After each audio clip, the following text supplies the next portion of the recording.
Hello, today is Wednesday, August 19th, 2020. I'm Joe Schmidt from TC2, and this is Staying Connected. Companies are always looking for ways to drive cost savings, and today, in this very uncertain environment, it's more important than ever. Fortunately for you, this is one of the many things we do at TC2 in our contract compliance and optimization practice. What we're going to do on today's podcast is discuss how to drive cost savings, specifically in your network spend. Now, you probably know invoices from network providers are complex, and that complexity leads to waste or spending money on things that you don't use or shouldn't be paying for. Now, you may use external telecom expense management or TEM providers to help manage those costs, and many companies do. But there still could be waste in your portfolio of network spend. I'm pleased to be joined by my colleague, Theresa Knutson, a fellow director at TC2. Theresa is one of our contract compliance and optimization practice leads, and she has years of experience helping companies clean up and optimize their spend. Theresa, thanks for joining me today. Joe, thanks. It's great to be back. So, Theresa, can you describe what a contract compliance and optimization review is? Sure. Contract compliance and optimization, or what we call CCO for short, is really TechCaliber's name for what boils down to an audit on steroids. We do the basic audit checks, meaning we check your rates against your contracts, which for many companies, that could be going through many, many amendments to find the most current pricing. But then we go beyond that. We review your services to see if they make sense. For example, do you have too many circuits at a location based on your architectural design? Do you have services billing that don't make sense? Are there services billing at rates that don't make sense, such as rates that don't scale with size, or even services that are billing at full list rates? So I bet you've probably seen some really unusual things doing these reviews. Are there any that you'd like to share? Yeah, I'll share 3 today because these are kind of interesting and they pop up periodically. But I had a Fortune 100 client whose primary network supplier had issues during circuit upgrades. So they would install the new larger circuits, but the existing smaller circuits were never disconnected. In this case, they had an external TEM provider that didn't catch this. And so the scenario was that both the old and the new circuits continued to bill. So this only happened for a limited number of circuits, but the costs were significant and the resulting credit was well over 7 figures. A second one I like is I had a client who used a network provider's managed services, and based on a provisioning glitch in the network provider's side, a large number of the managed services were actually billing at full list rates. And this went on for some time without anyone catching it. And one of my all-time favorites is an oldie a goodie, but I had a supplier who had the same data circuits billing on 2 different accounts. And in this case, the client was paying for the same services twice each month, and it wasn't caught by the TEM provider, even though those same circuit IDs were billing on each distinct account. You know, I think this is where experience really counts. You have to know how to analyze and review the data and understand the supplier's full list rates so you see these red flags. So, Theresa, when is the best time to have a CCO review performed? Actually, this kind of a review can be done anytime, but is particularly needed when you're going through a transition. So, for example, you're implementing SD-WAN or SIP, you've done an RFP and you have a vendor change, you're acquiring or divesting a company, or even when you have a significant change in the service usage of the telecom network services. And what company isn't experiencing this right now in light of the new work structure driven by the pandemic?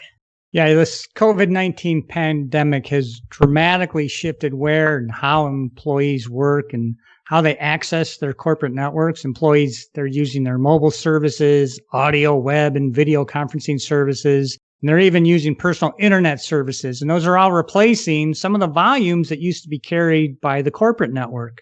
Yeah, and it's interesting is that we think this remote work trend could carry on into 2021 and well beyond. A CCO review is a great opportunity to identify cost savings, and I recommend reviewing circuit utilization, especially right now, and focusing on your expensive circuits. At this point, if you look at your utilization reports and you have a 100 meg circuit and the utilization is only at 50 meg, you can downsize the port. You don't re-provision access at this point, but you can definitely save some money by downsizing ports that aren't being fully utilized, and you can always turn them back up later. And a reminder, if you're doing this kind of utilization review, to look at any minimum payment periods for ports before you make any decisions. You know, what I find kind of weird is that new platforms and tools increase granularity and detail, and the availability of electronic data for the vast majority of telecom services, none of that seems to have reduced billing errors. Frankly, back office and account team downsizing and I guess the proliferation of new and complex products, that seems to have driven an increase in billing errors and optimization opportunities. Yeah, I agree. Losing valuable, experienced account team members who know your contract the best has created an opportunity for billing to be wrong. And for example, if you sign an amendment, rate adjustments might be missed because no one's watching over that. And I often tell my clients to focus a review on select vendors and service types. So if your biggest supplier is AT&T or Verizon, start there. If your largest service is MPLS and Internet, audit there. If you still use legacy TDM voice and are transitioning to SIP, that's a great time to do a review. And even if you've migrated to SIP a long time ago, it's a good time to re-review any legacy TDM local services that are still invoicing. And if wireless services make up a large percent of your spend, audit there. Again, if you're acquiring or divesting a company, definitely have a review performed of those services. And if you're closing sites, have a review performed. So again, focus on the areas where change is occurring and where your spend is significant. Now, you've done a lot of this type of work. What are the other benefits you've seen? Yeah, I think this one's kind of a byproduct of a CCO review, but if you use an external TEM provider to help you manage your network spend, a comprehensive CCO review will give you feedback on their TEM performance. So are they auditing the services correctly? Are they missing any key checks? Is the inventory that they provide, is it accurate? When I've finished a CCO review, I typically provide a root cause analysis on all issues found and share that with both my client and their TEM provider. Sometimes the root cause is as simple as not sending the TEM provider all contracts or amendments. It also could lead to, or a root cause could be not providing the TEM provider the information on provisioning. Another really interesting root cause for errors and missed optimization opportunities is that the company personnel who actually manage the TEM provider aren't reviewing the data provided. So your TEM provider is a partner, but their performance needs to be managed and their reports need review and scrutiny.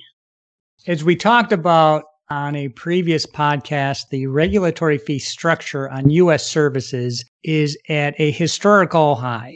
So it's a big cost. Now, you review regulatory fees and taxes during your reviews, right? Yeah, we do. And we do it on two different dynamics. One, we look at to see if the supplier is correctly assessing regulatory fees on your services. And secondly, if we do find an error and you're going to get a credit or a refund, we make sure that the supplier correctly calculates the incremental regulatory fees and taxes on those credits. So these calculations are complex and they're often incorrect. So how does a company fund this type of review when costs are already being scrutinized? Well, this one's interesting because it's one of those things that you can't afford not to do. I've been auditing and performing optimization reviews for over 20 years, and the results are astounding. Typically, our clients see a return of 8 to 10 times the cost of the engagement. I'll say that again. The return is 8 to 10 times the cost of the engagement. And this is whether you use an external TEM provider or not. Interesting is there's a variety of pricing models for this type of work. We could do it on an hourly basis or gain share basis where we're paid a percentage of the savings delivered. And best of all, this work can be performed remotely on a very efficient basis. So in light of today's new reality, being able to deliver cost savings efficiently and effectively on a remote basis is a game changer.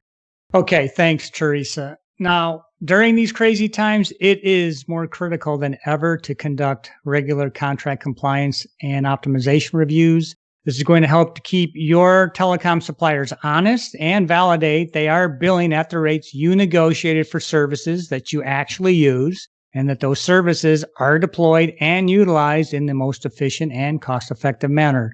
I really do encourage you to contact Theresa, me, or any of the TC2 professionals that you work with, because our experts know exactly what to look for, where billing errors commonly arise, and the most fertile sources of optimization opportunities. We really do understand the nuances of telecom bills that maybe other auditors probably overlook.